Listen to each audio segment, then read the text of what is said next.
Okay, it says it's 7:30. So welcome everyone to our Dressage for Kids UP program, standing for Unmounted program.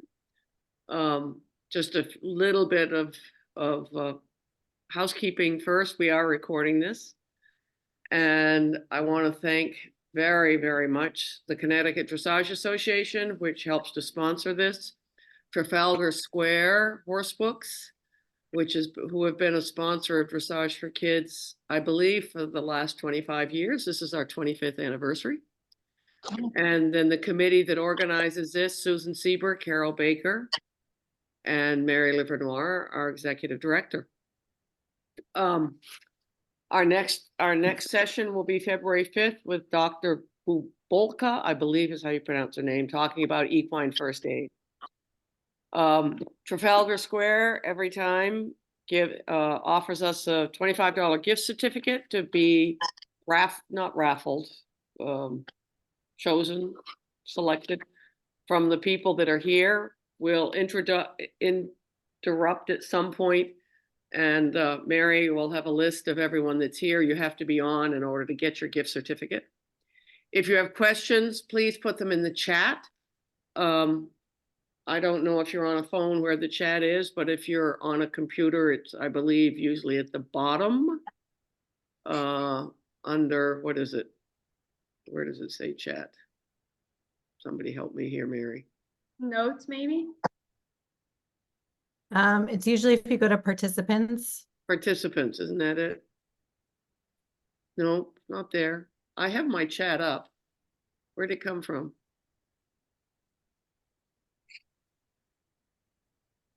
That's weird. Anyway, look around, you'll find it. Google it. Yeah. But at any time, write questions in the chat, and then I will bring them up as it seems suitable.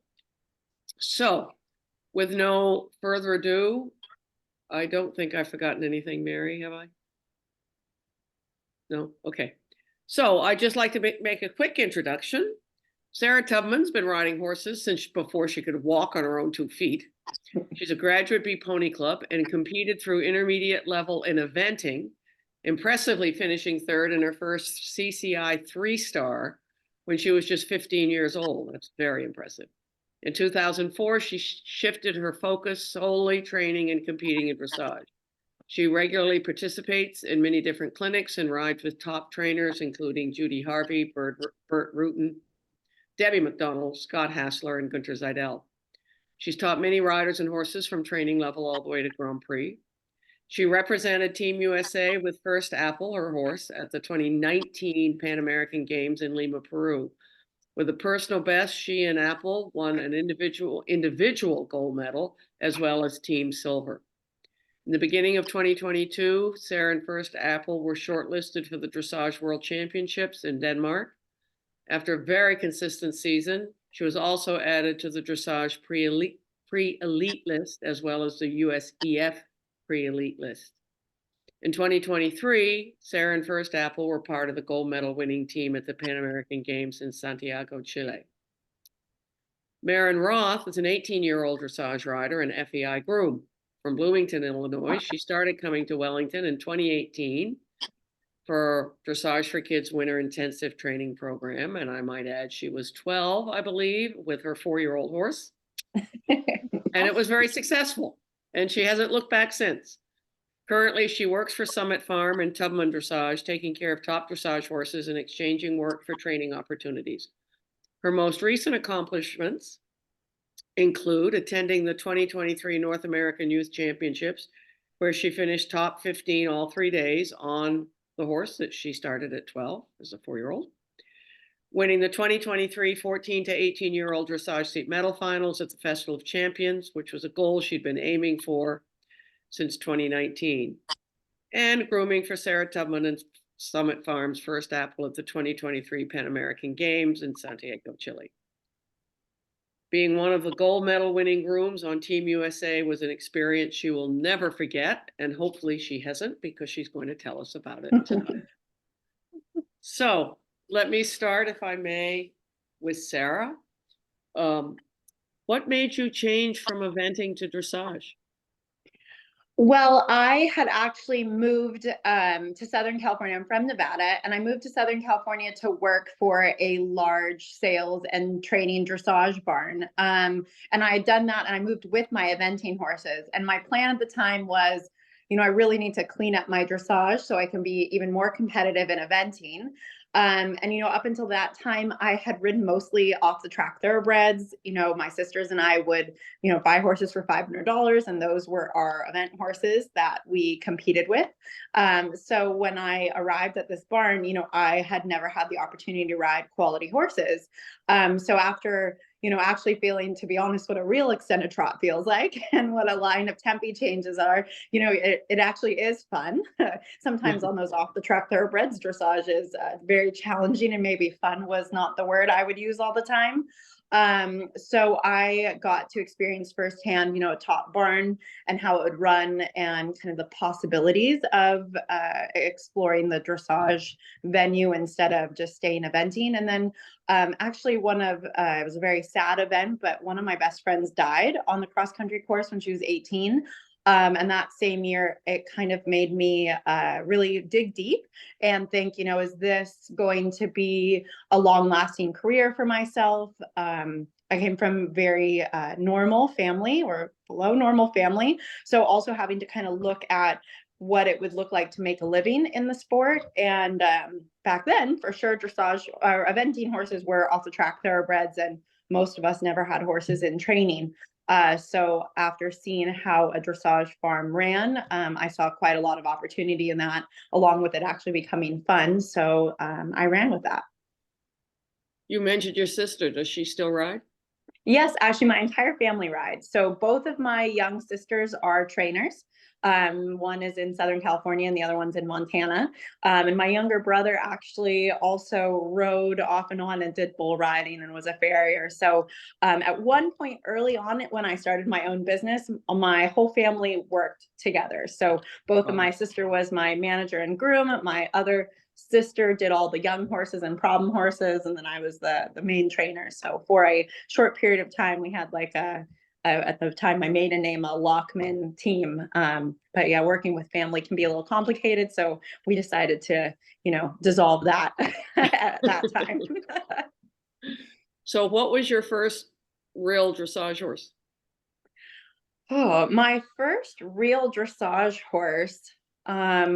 I had been given the opportunity to ride a lot of I was known for doing the naughty horses. I kind of came from eventing, nothing scared me. So at the barn I worked for, I had a chance to ride a lot of super quality horses, like imported horses I had never had a chance to ride before, but I don't think they spent much of their time on all four legs. And they were either naughty at a show or something like that. So one of my first opportunities to ride a really nice horse was this horse named Ventricle. And he was this huge Dutch warm blood gelding that would actually attack other horses in the arena. And I'd never experienced that before, but if there was another horse in the arena, I mean, he would aggressively go after the other horse. But the owner trusted in me. The farm I worked for didn't want to ride them themselves, so I got the opportunity to. And that same horse, so I started with him when he was 4 years old, and I actually ended up taking that horse all the way through to Grand Prix and showing him at Festival of Champions. So that was my first real dressage horse I had a chance to train with someone else or of someone else's. And it was cool because that owner really believed in me, even though I was just a young eventing kid. So that was my first real chance at it. Mm-hmm. And with whom did you train in the beginning as a dressage rider? So in the very beginning, in my eventing days, I trained with a lady named Shelly Edwards in Nevada. And she was trained in like the French style of dressage and was big into biomechanics. So I got a little bit of, I'm going to say, an unconventional start compared to what a lot of people have. And I am thankful for that now, because I have some interesting exercises and some thoughts that maybe are a little off the beaten path, but I've kind of molded that myself into what it is now. And then I worked for 7 years for David Wilson. And then I actually went and lived with Debbie McDonald, and I trained with Debbie McDonald and Gunter Seidel for a long time until I then went and worked with Scott Hassler. And then from Scott Hassler, now I ride with my husband, Lee Tubman. Okay. So Marin, what got you into horses?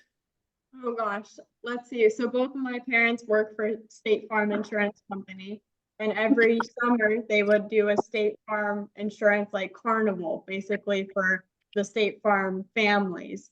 And whenever we would go, they would have the little pony rides. You know, you have like 5 or 6 horses in the little round pen tied up, and that's all I would do all day. I would get in line, I would get on the pony and go around a couple laps, get off, get back in line, and just go all day long. So much to the point where my mom like pulled up a lawn chair and sat there all day and just watched me on the ponies and said, Marin, do you want to go try this ride? No. Marin, do you want cotton candy? No. Marin, what do you want to do? I want to ride the ponies. And so I rode the ponies all day.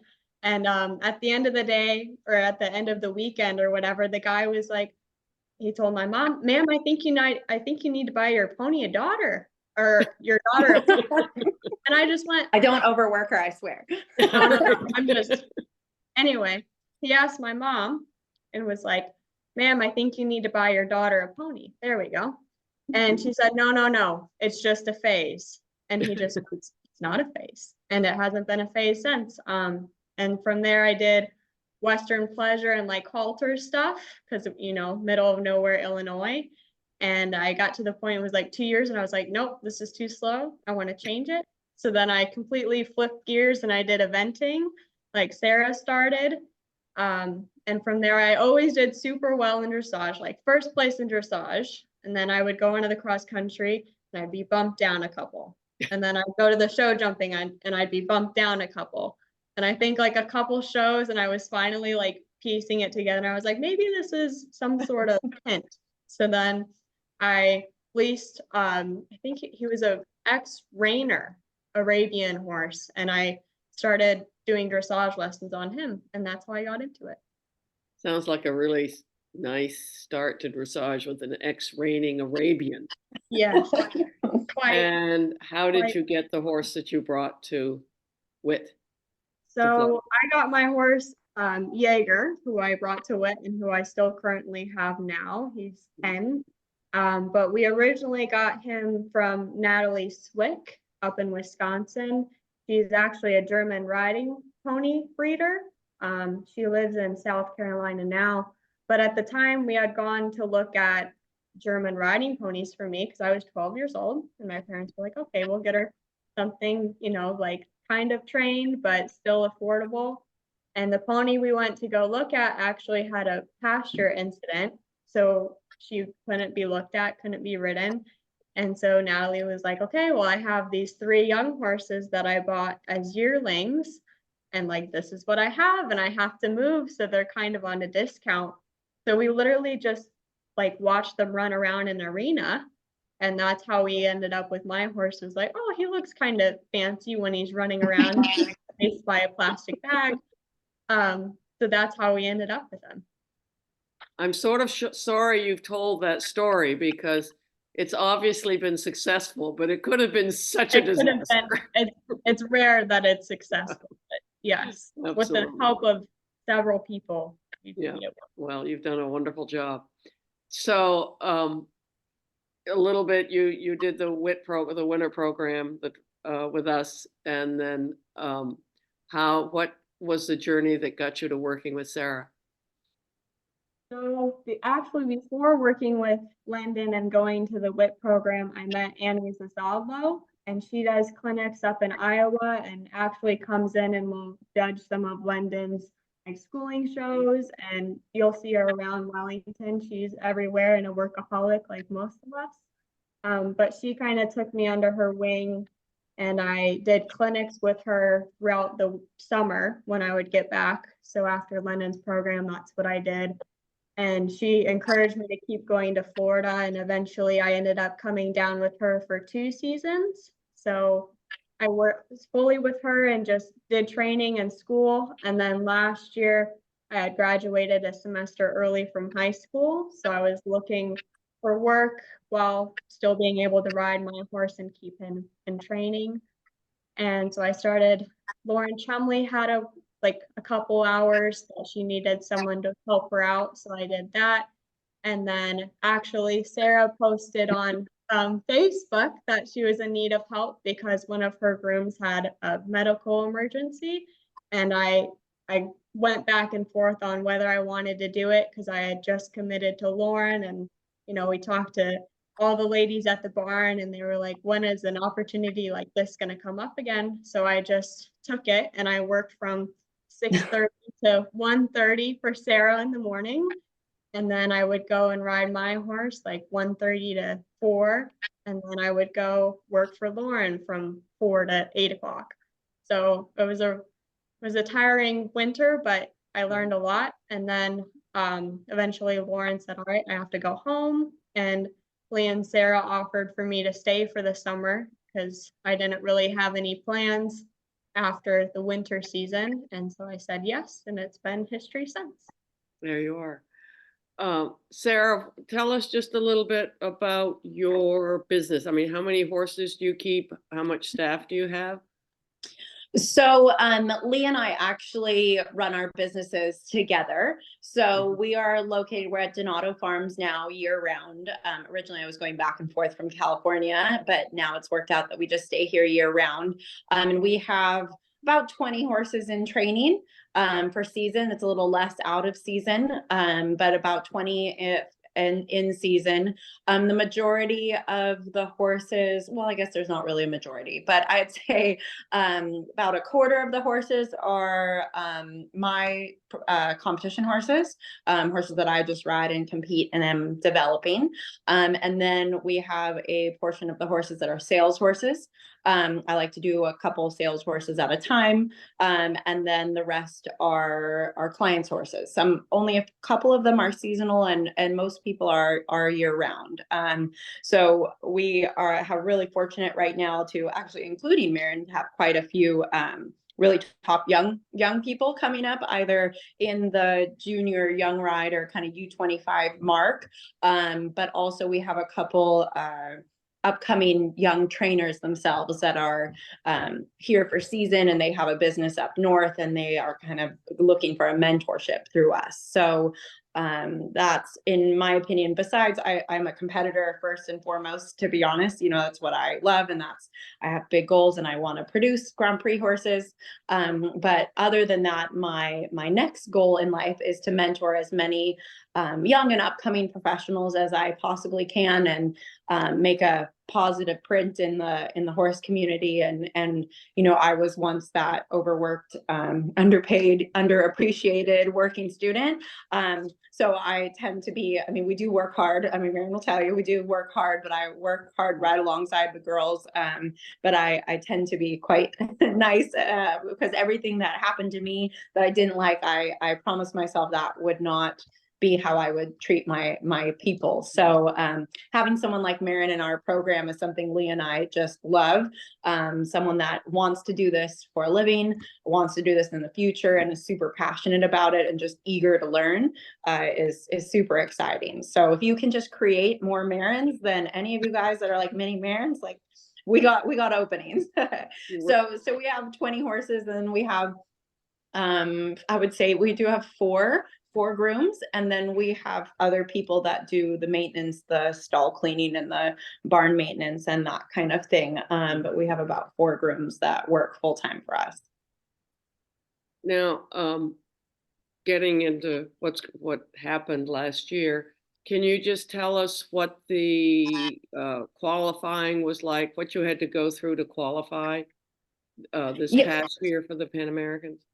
Yeah. So for the Pan American Games, you have to put in an application, and then basically your scores are averaged together. There is a heavy, they do almost like 50-50 for the Pre-St. George, or either Pre-St. George and I-1 or the Grand Prix and the Special, because Pan Am's probably not anymore, but that was, might have been one of the last ones you could have a combination of small tour and big tour horses. You want to just, I'm Um, going to interrupt you. You want to just explain to people kind of how the Pan Ams have been the past few times with the mixture of St. George and Grand Yeah, Prix? yeah, of course. So I was lucky enough in 2019 to be one of the small tour competitors that was able to go. And actually one of the few, I would have to actually look back in history, but there have been very few people to win a gold medal that was on in the small tour division. My horse was phenomenal that year and a super high scoring horse. But so that it's a mixture, and they've always done a mixture of small tour and big tour because the idea was to encourage the South American countries to participate. And, you know, I think that's sometimes hard for us to understand here in the States and even looking at Europe, because we are very fortunate to have quite a lot of big tour combinations that, you know, have potential, Olympic potential. But when we talk about some of these South American countries, I mean, some of them don't even have one Grand Prix horse that can meet the minimum score requirement. So that's when they opened it up to being a mixture, so that it really ends up being some of the South American countries' Olympics for them. And then it gives them a chance to encourage the sport in that way. They are talking seriously about taking that out. It is a complicated format because this year they changed it again. When I did it in 2019, the Grand Prix horses got a 1.5 percentage point increase to try make it an even playing field. And this year it was a 3 percentage point increase. So anyone that was watching the scores, like, whoa, you know, the scores look huge for the Grand Prix horses. And it was just because there was a 3 percentage point bump for any Grand Prix horse. So again, them trying to level the playing field, that's what they were attempting to do. But then at some point, it's almost a little unfair.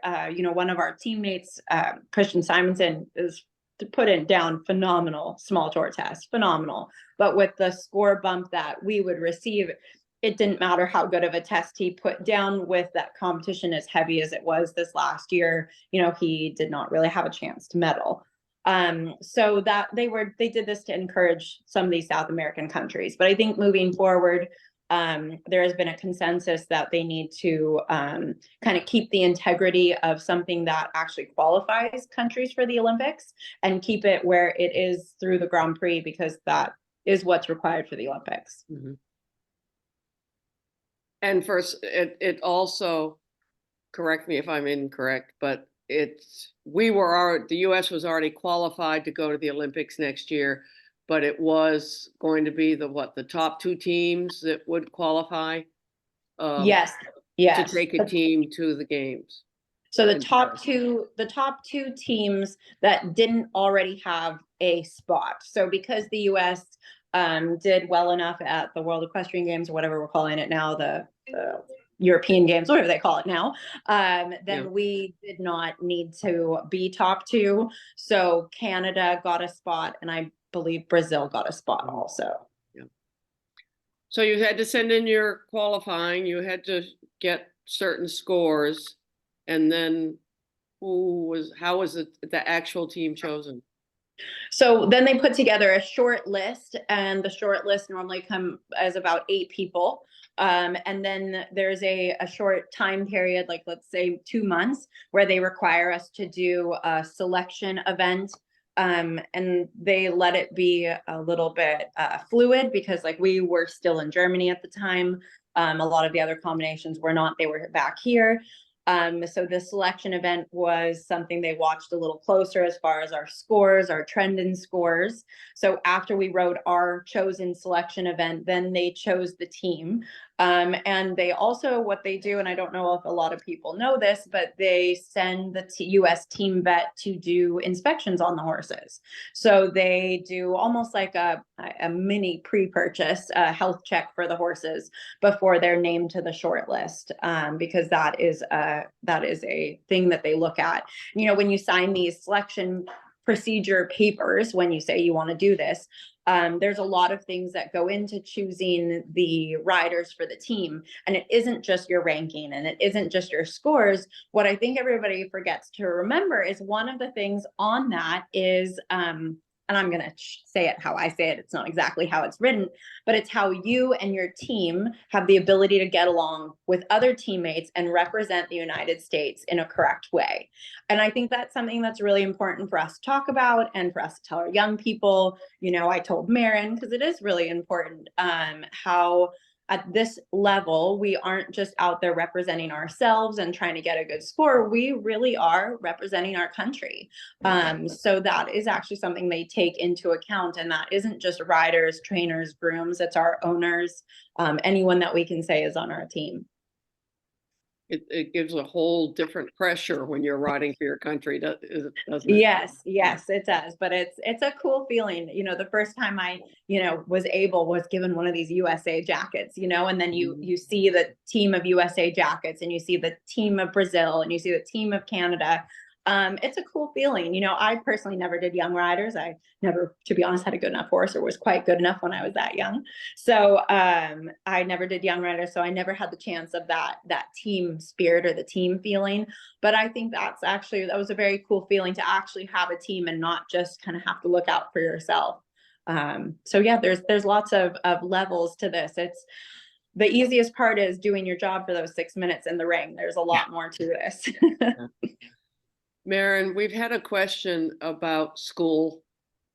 Okay. How did you do school when you were in Florida? Yeah, so like the first couple of years when I came down here, I was still in middle school, and my school didn't really know how to take that. So they literally had me fill out books for each subject, and I went off of the books and filled out the books, and if I had a question, I would ask my parents or, call another classmate from home. And at the end of that semester, I came home. Here are my books. They looked through them, all as well. And then I was able to move on to high school. In high school, it actually got a little bit easier because I did a program called IVS. So it's Illinois Virtual School. And I think they have something similar for each state, but it's basically online high school. So the first semester I would enroll in like a normal fall semester and have all of my classes. And then the second semester I would unenroll and enroll in the online class, and I would do my school online. And then when I got home, I would go back to, the guidance counselor or whoever, and they were able to transfer my credits. And so I did that for however many years I was in high school. And then my last year, so my senior year, I think I took the normal workload that you could at high school in class. And I was a couple credits short, but I still wanted to graduate early. So I did, I don't know, like the 6 to 7 classes you do in person at a normal high school. And then I did 3 others online. So I did 10 classes for one semester, but that way I was able to get it all done and out of the way. So I was able to graduate early and then start working and coming down here.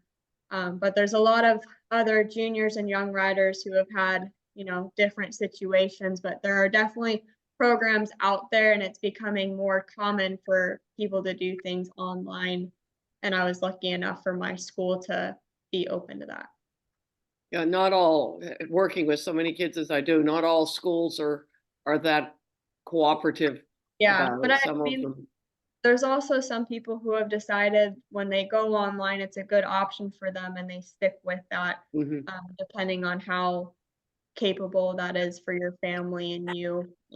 But it's a work in progress, I think, for everyone. It's definitely new and different, but okay. Yeah, I was homeschooled. I was homeschooled through my whole school career also, because I always worked for a trainer. And my trainers were generally out of like hours away from where I live. So I actually was homeschooled my entire school also. And I, at the time, this is back in the day, no one even probably knows this is on this call, but there was VHS tapes, and I would start at like 4 o'clock in the morning, and I'd do all my schoolwork super early and then go start at the barn and work from 10 o'clock on. So I think actually I have noticed a lot of people involved in the horses are quite intelligent, bright kids. And I will say from my experience in homeschool, it's nice to not have to learn at the pace of the slowest person in the class. So, you know, you can cut that time in half normally. But if you have a subject that you need more help on, you can always get more help on that. But yeah, now everything's so online. So it's probably a little more streamlined than when I did it. So Marin, we've also had someone ask if you have any college plans. Yes. Okay, so yes, I do definitely. It's been kind of I've been playing around and talking to different people about their experiences of online college, just because working at the barn all day and accomplishing my dressage goals, I think that's really the only possible way for me to do school right now. So I'm looking at Western Governors University, which is a college out of Utah. Christian actually has recommended that to me, and Jack Latour. So I think I'll most likely just do like one class and just cram it out on either my day off or that hour or two I have, you know, after working and after therapies with the horses. And just slowly working towards a degree, because although dressage and the horses is what I want to do with my life, I do realize how important it is to have a backup and to have something to fall back on. And from everyone I've talked to, this degree is definitely a safe one. So yes, I told Marin, I said, you know, when I was 10 years old, I told my first trainer, I said, I want to be a horse trainer and I want to go to the Olympics. And she looked at me and she said, go to school. And so now I have to tell you, being in this industry and taking the whole process of making it happen, I will tell every single one of you to go to school or figure out how to go. You don't have to do anything with it at the end, but you know, this is a tough industry and things happen and you get hurt. And it's always, your education is something that you will never regret having. Marin, did you feel that you missed out on socializing with your teen peers because you weren't in school all the time? You know, I would get really close with friends my first semester when I was actually there, and then I would come down to Florida and like disappear off the planet of the earth to them. But I was able to make a whole bunch of new friends down here, you know, a lot of other young dressage riders, and I found out that I actually connect with them a little bit easier because they, you know, they struggled with the same things I struggled with, you know, balancing school and riding and having a horse and having a normal teenage life. So I was able to connect with them and, you know, like be real buddies with them even more so than I was with people at normal school that didn't really understand the horse thing or going to horse shows every weekend. And that, you know, was a real eye-opener for me. Do you know what you might want to major in college? Business. Business. Smart. Good girl. Business or marketing. Yep. So Sarah, tell us a little bit about what the lead up is to getting your horse on the airplane, you know, all the stuff, paperwork and this and that you have to go through. So traveling to every country is different. I've been really lucky the last couple of years. We've spent the summers in Europe. So I've kind of streamlined some of this stuff, but South America has some kind of odd different requirements that you wouldn't always think they would have. Something that a lot of people were a little bit nervous about when they were doing saying that it was going to be in Chile was the vaccination requirements for the horses. And now, of course, I'm forgetting what that was, but there was one vaccine in particular that they were saying our horses were going to have to get. And if your horse is vaccinated for this particular disease, they're not allowed into Europe for 6 months.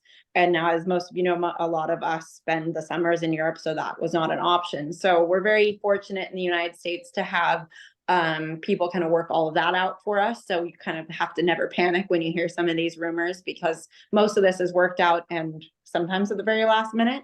But the horses traveling overseas need valid Coggins normally within 30 days, sometimes less. They required us to have the flu rhino shot within less than 30 days of us traveling. And then your normal health certificate. And also obviously taking temperatures and all of that is something we do on a regular basis. A week before we leave for Pan Am's, they have all of us go to a training camp. And part of that training camp is to have us teammates all get together and kind of be as one, kind of lean on each other, get to know each other. The grooms also get to know each other, work together, kind of work out a schedule and a routine that seems to work with everyone. So you're not meeting new people, you know, at the biggest event of your life, maybe. The other thing that's really important when you travel with horses is, you know, again, I'm very fortunate to know First Apple really well. And Marin will tell you our adventures of apple eating. Apple is one of the most picky horses that you have ever met. So unfortunately, we travel with a lot of grain and probably 6 different types of grain because sometimes this horse will just decide to not want to eat one type and want to eat the other. So I think it's really important you know your horse really well going into some of these things. And we work really closely with puppies. Really work really closely with our vets for preparation for the horses. But one of the things I like to tell everybody, and I shared with my girls going to NIYC this year, is you have to make sure your horses don't travel fatigued. It's very easy when you're leading up to a big championship, whether it's NIYC, festival, Pan Am's, traveling, to train hard because you're nervous. And one of the best things you can do for your horse is make sure they get on that plane or on that truck fresh so that they have the best chance they can at arriving halfway of feeling okay and then recovering well. So, Marin, were you in charge of packing? Oh, she's not going to take responsibility. I know, because it's my fault. Sarah did a lot of the packing, and I think, you know, no matter where you go, you learn a little bit about what you did need and what you maybe packed too much of. What are you saying, Marin? We didn't need 30 saddle pads? Sarah might have been guilty of packing 2 extra pack trunks of saddle pads and polos that we didn't end up using. But just because she knows herself and her horse so well, I let the packing lead up to her. And when we got to Pan Am, I figured where everything was and then organized it. So then Sarah wouldn't have to stress about where's this, where's that, you know, I need this. So that's individual to each person. Marin, had you groomed at a major competition before? No, that was my very first one. And I'm honored that Sarah and Lee and the Summit Farm team believed in me to go and represent the US and their training and their program and to take really good care of Apple. And it was an incredible experience. I mean, you're not going to experience something like that until you do, because it's an eye-opener. You go over to a foreign country with, you know, no one you know other than the 4 grooms and 4 riders and the trainers that are from your country. And like Sarah said earlier, you go and represent your country and who you are and kind of lean on each other. I know, like, as a first-time international groom, like, I definitely leaned on the grooms who were a little bit more veterans, because I think something we don't realize is you get used to like the FBI rules here or over at Global, but when you go to another country or another, you know, upstage event, show, the rules completely changed. So it was, you know, you can graze or you can hand walk your horse between these hours, and you can treat the horse with the vet for these hours, and you can't walk in these areas. And so it was very, very different. And we all definitely bounced off the schedule, you know, and we wrote out, you can be here when, and you can school in these rings at this time. So that was definitely a learning experience for me. So, yeah. Sarah, Apple is flown obviously a good deal. Just tell people a little bit about, did either of you get to be on the airplane, by the way? No, unfortunately, for these events, especially, it's specifically really when you go to South America, again, some of the rules are heightened, and there are minimal spots on the plane to go with the horses. So last Pan Am's in 2019, the US vet, and at that time, my groom were the ones that were chosen to go with the horses. But this year it was the Canadian team vet, and I believe Marin wasn't one of the Canadian grooms also with the horses. So it's only 2 people per flight with the horses. So that was for this. And for me, you know, it's not normal for most of the top riders. They generally like to travel a little more normally, but I fly with my horses almost every time back and forth to Europe. So I am in the planes with them. So the horses fly cargo. So they end up being picked up quite early, and they go to a holding area down in Miami. And we wait. The state vet has to come and do a final health check on the horses and write a final health certificate, take temperatures, official temperatures, and all of that. At that time, the equipment is taken over to the plane and loaded in advance. And that was another thing that was different from the Pan Ams to, say, going to Europe, is we had to have a very specific list of everything we packed. So yes, I told them I had 30 saddle pads. And you had to tell them exactly what grooming tools you had in your grooming box. Even things that are legal, they are FEI legal. If you did not list it, it was not allowed to go. So we had a whole bag of stuff that was shipped back because a couple of the other riders forgot to be extremely detailed with their lists. So we had lists on the front of every trunk of absolutely everything that was in there, but we also had to submit lists to the airline company before we left. So again, being really organized, I go back to my pony club days. So being really organized with your boxes and what you have in each kit, and knowing that is really important. So when the horses fly, it was about 8.5 hours. So it's quite a long trip. So our horses are generally ran with fluids. Everybody's a little more personal about what they do. My horses get ran with fluids before they go. So they, if they don't drink, I'm not panicking. And to be honest, Apple doesn't drink great when he travels. So I know that in advance. I ship my horse in wraps and bell boots. I wrap them personally myself. I know they're going to hopefully get there, and if not, it's my fault. And then I actually also use the tape, the kinetic tape, right? I'm not going to say it right. Caffeine's gone by now. Yes, there you go.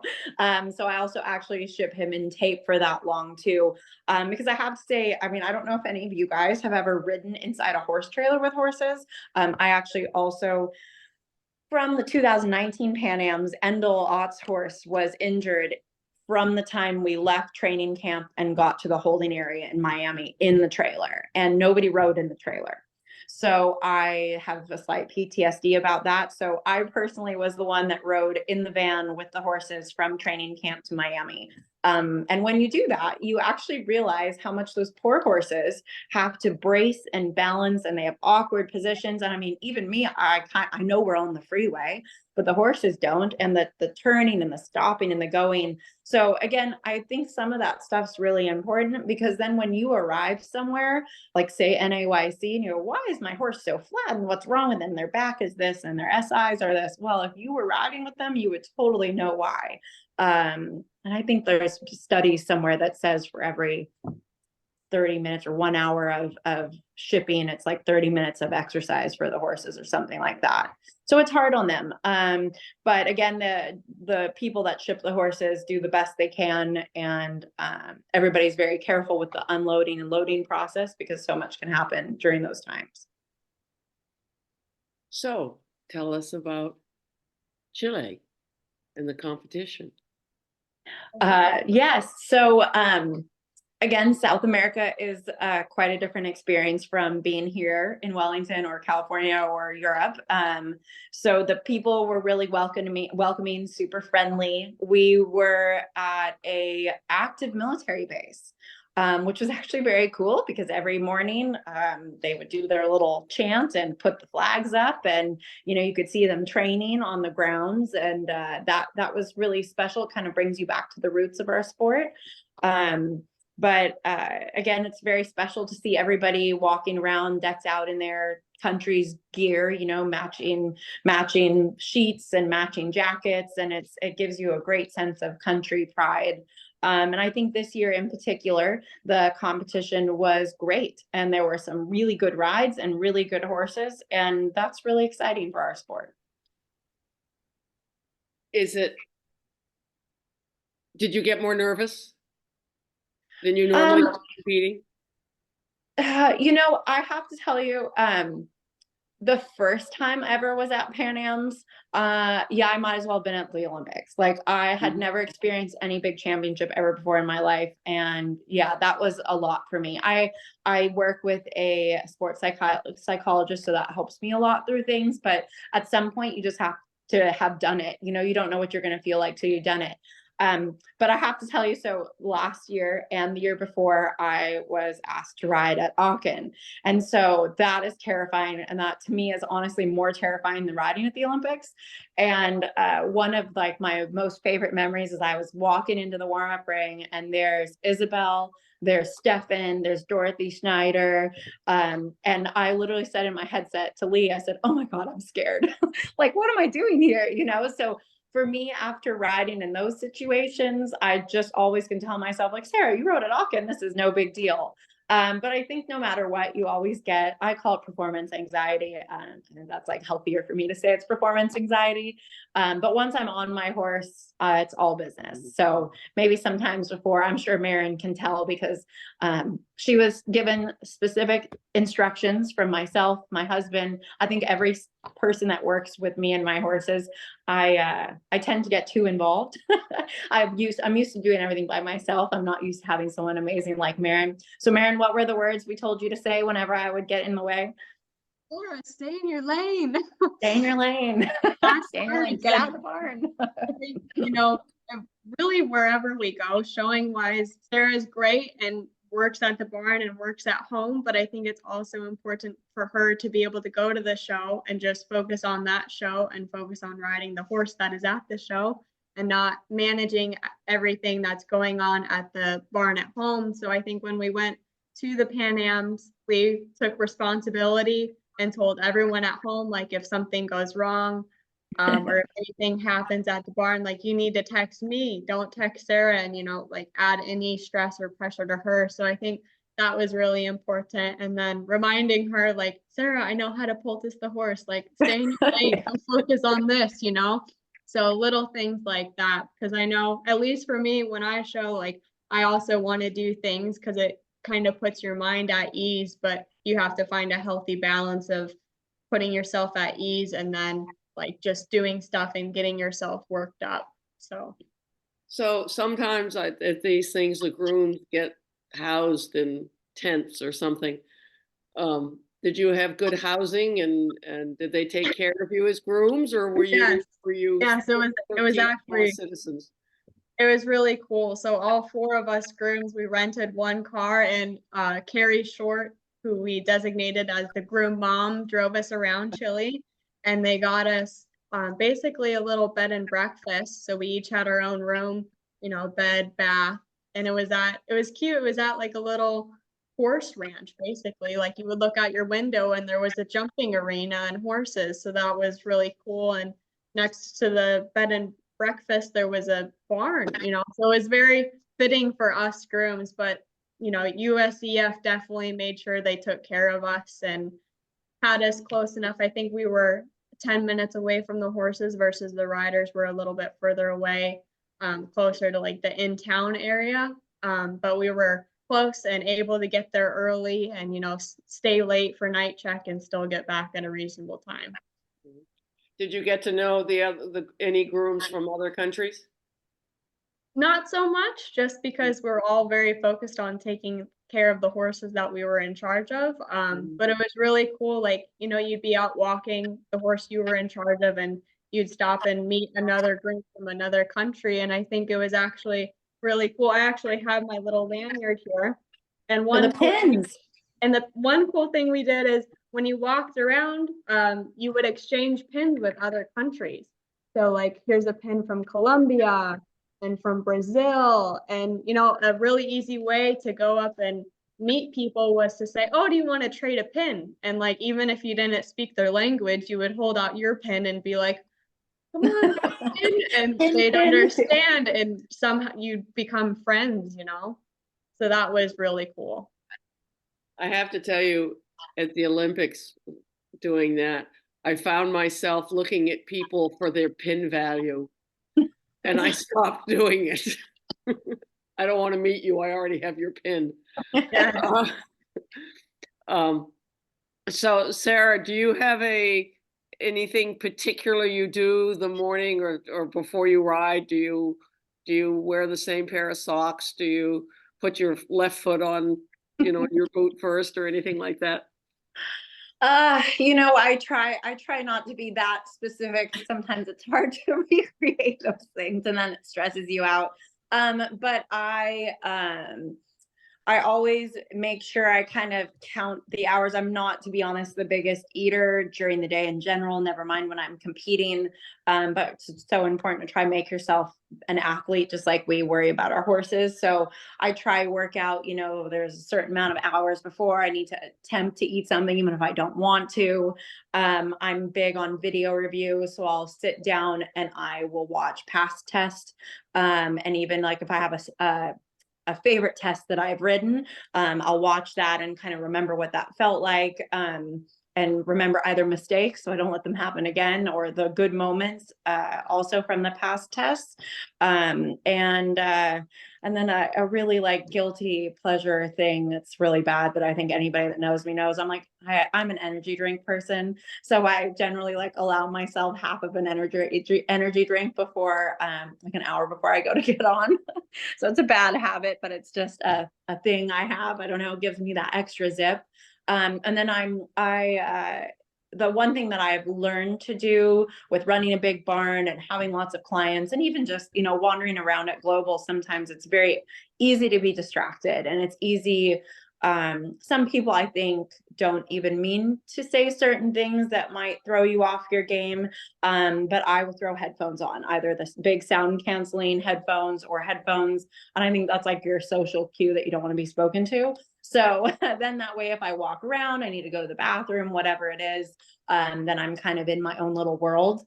And then I have this great kind of routine that was given to me by one of the first sports psychologists I ever worked with, who worked a lot with ice skaters.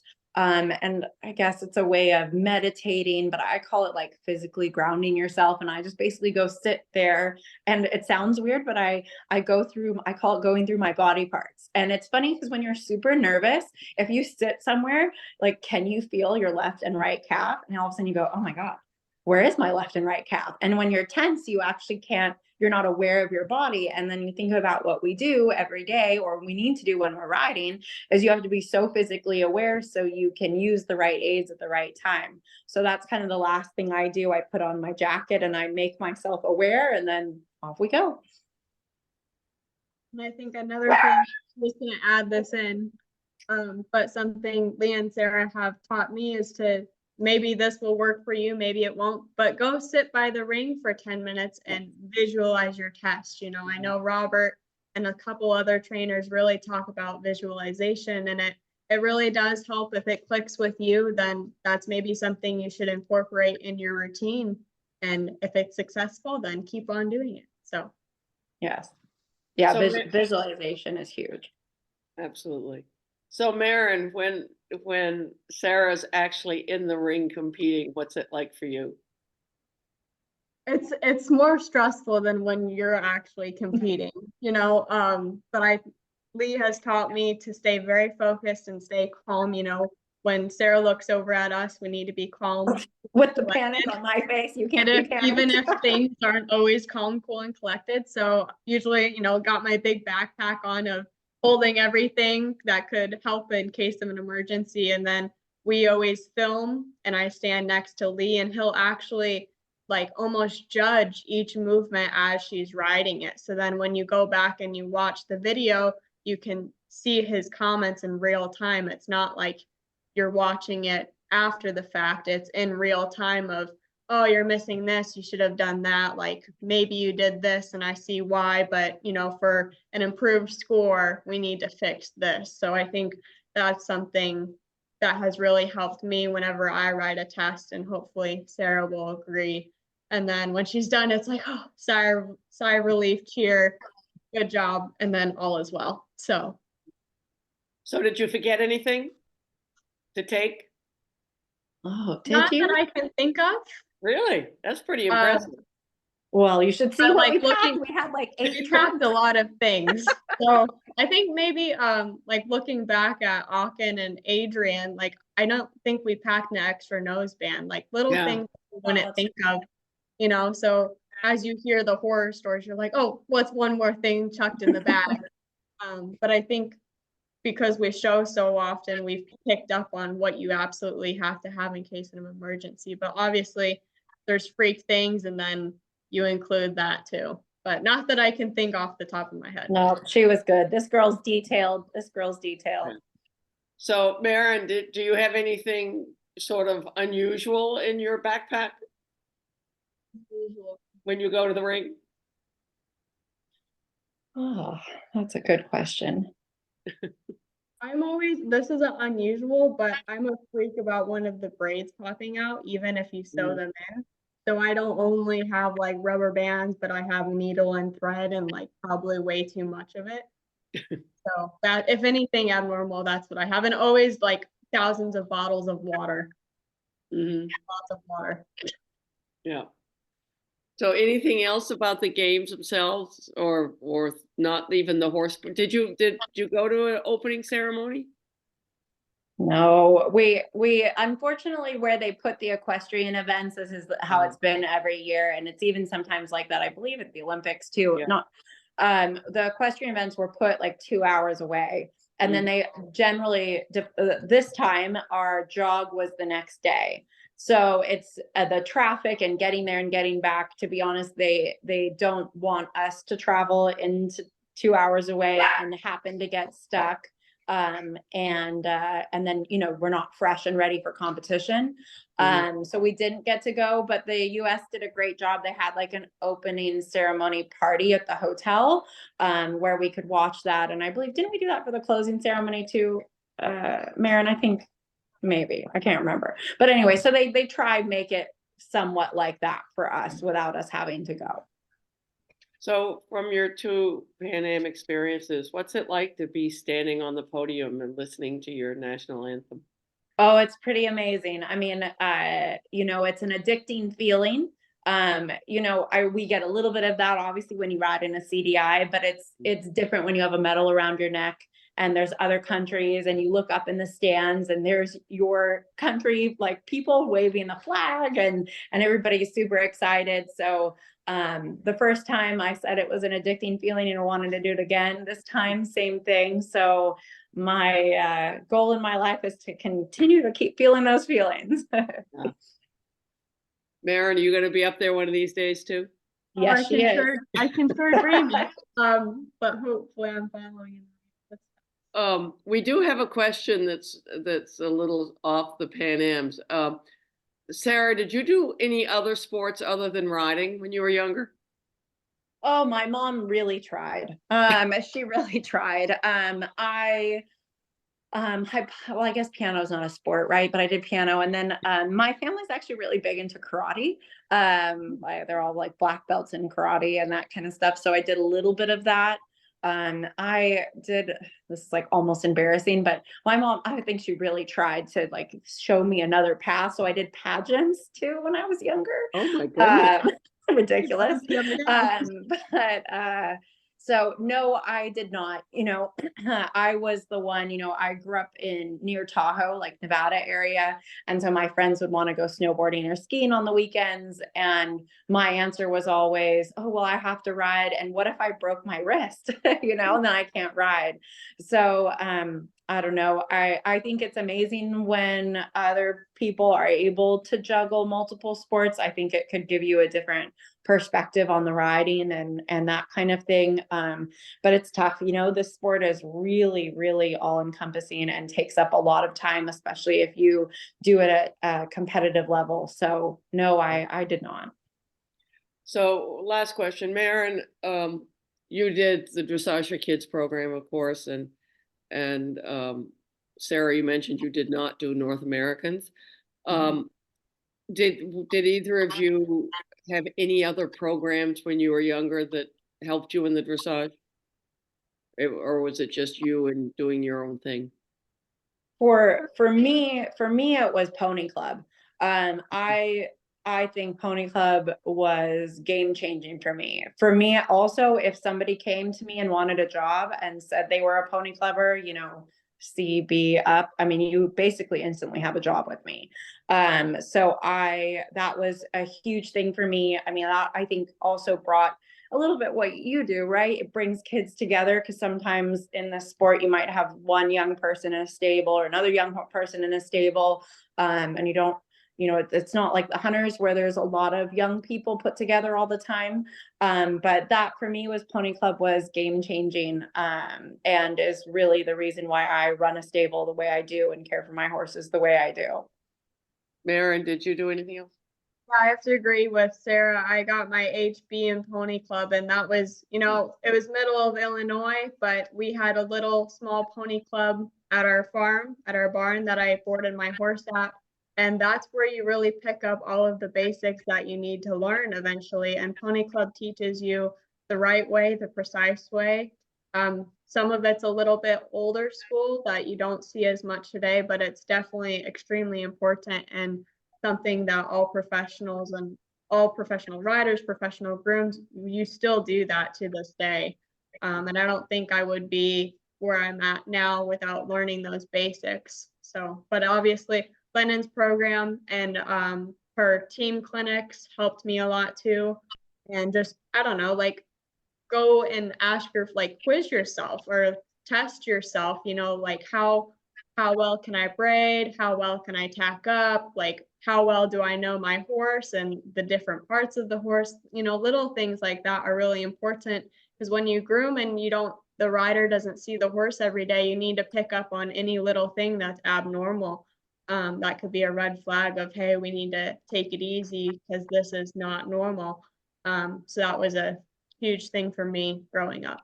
Yeah, and I think the horse management part of Pony Club is important. I mean, Marin can tell you we run our barn probably pretty strict Pony Club, maybe even London standards, maybe not fully that standard, but you know, the halters are hung a certain way. There's a routine that we have every morning. The tack is cleaned a certain way.